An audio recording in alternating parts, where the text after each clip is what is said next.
आप किसानी कर रहे हो, उसे भगवान को समर्पित करो, पूजा हो गई।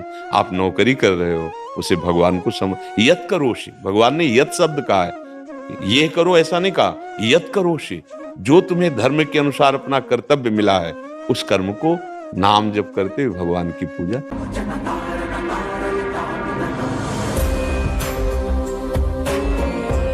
प्रभु जी, मन में संशय बना रहता है कि कर्म पर भरोसा करें या पूजा पाठ पर। दोनों एक ही बात है, आप उसको विलग क्यों कर रहे हैं? कर्म ही पूजा है ना।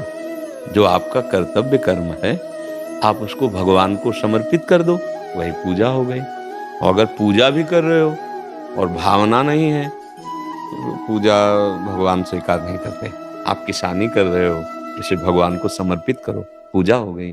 आप नौकरी कर रहे हो, उसे भगवान को यत करोषि, भगवान ने यत शब्द कहा है, ये करो ऐसा नहीं कहा, यत करोषि, जो तुम्हें धर्म के अनुसार अपना कर्तव्य मिला है उस कर्म को नाम जप करते हुए भगवान की पूजा। एक एक फावड़ा में नाम करो जैसे माला में। किसान आदमी, जो आप नौकरी कर रहे हो, आप अपने भगवान का स्मरण करते हुए ईमानदारी से करो। जिस पद में हो, जो भी सेवक भाव से आपको मिला है, या आप व्यापार कर रहे हो, ग्राहक में भगवत बुद्धि करके उचित लाभ लेते हुए नाम जप करते हुए व्यापार, वो सब भगवान की पूजा हो जाएगी। एक चक्रवर्ती सम्राट भगवान का ऐसा महान भक्त हो सकता है, अम्बरीश जी। तो हम अपने लोग तो साधारण 2-4-10 परिवार के संचालन वाली, वो तो महाराज जनक जी राजा होते हुए परम वीतराग परमहंस सुखदेव जी के गुरु हैं, पर ज्ञानियों में शिरोमणि, और है क्या एक राजपद पर बैठे। ये हम लोगों को भ्रम हो गया है कि पूजा अलग है और कर्म अलग है। वही चतुर है जो संसार के कर्म को भगवान की पूजा बना ले, नहीं तो फिर नहीं बात बन पाएगी ना।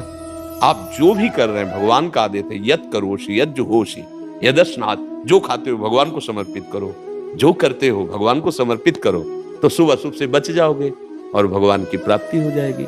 जो भी कर्म तुम करो, पर अब जैसे हम भगवान को भोग लगाने की बात सोचेंगे तो पवित्रता का ख्याल आ जाएगा, नहीं का कि भगवान को भोग लगे, छूना नहीं, भगवान को भोग लगा। ऐसे ही जब भगवान को समर्पित कर्म करने की बात, तो उसमें व्यभिचार, चोरी, हिंसा, ये गंदी चीजें नहीं समर्पित होती है।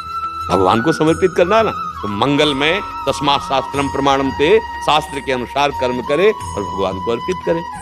आपको किसानी मिली है, व्यापार मिला है, नौकरी मिली, कोई पद मिला है, कोई भी हो, सबके लिए सिद्धांत एक सा होता है, उसे भगवान की पूजा मान लो।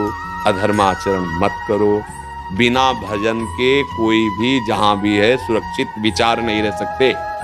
सुरक्षित विचार ना होने के कारण क्रिया तुम्हारी पवित्र नहीं होगी, और पवित्र क्रिया ना होने के कारण तुम चिंता, शोक, भय, इससे जलते रहोगे, कभी शांति नहीं मिलेगी पक्का। इसलिए कर्म और पूजा दोनों को एक में करना। जैसे हम समय मिला तो ठाकुर की आरती कर रहे हैं तो पूजा, अगर हल चला रहे हैं तो वो भी पूजा।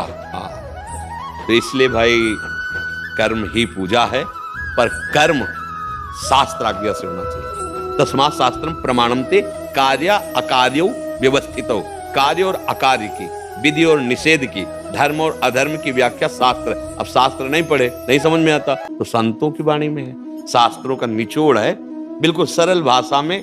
जैसे माँ बढ़िया हमें पकवान बना के पाना है, ऐसे संत जन जीवन भर तप करके अनुभव किया, शास्त्र की सार बात वो आपको ऐसे परोस रहे हैं, बस पालो, स्वीकार कर लो, आनंदित बने रहोगे। हर कर्म भगवान को समर्पित करो, मन से, तन से, वाणी से, किसी को दुख ना पहुंचे ऐसी भावना करो। बस यही आपको ऊंचाई पर चढ़ा देगा। थोड़ी देर आरती की, पूजा की, इसके बाद दूसरों के साथ छल कपट, गंदी भावनाएं, गंदे आचरण, तो भगवान कपिल देव जी महाराज माता देवती से कहते हैं श्रीमद् भागवत में कि ऐसे पुरुषों द्वारा की हुई मेरी पूजा ऐसी जैसे राख में किया गया हवन, क्योंकि अग्नि ही नहीं तो तुम्हारे हवन का कोई महत्व ही नहीं रहा। दूसरा घर में तो आरती पूजा श्रृंगार करके आ रहे हो, और बाहर लोगों के साथ छल कपट, हिंसा, द्वेष, बेविचार, गंदी भावनाएं, वो पूजा तुम्हें रोक नहीं पाएगी, नरक पहुंचा देंगे एक कर्म जो कर रहे हो। इसलिए तस्मात् शास्त्रम प्रमाणमते, कार्य अकार्यो व्यवस्थितो, किसी को दुख पहुंचे ऐसा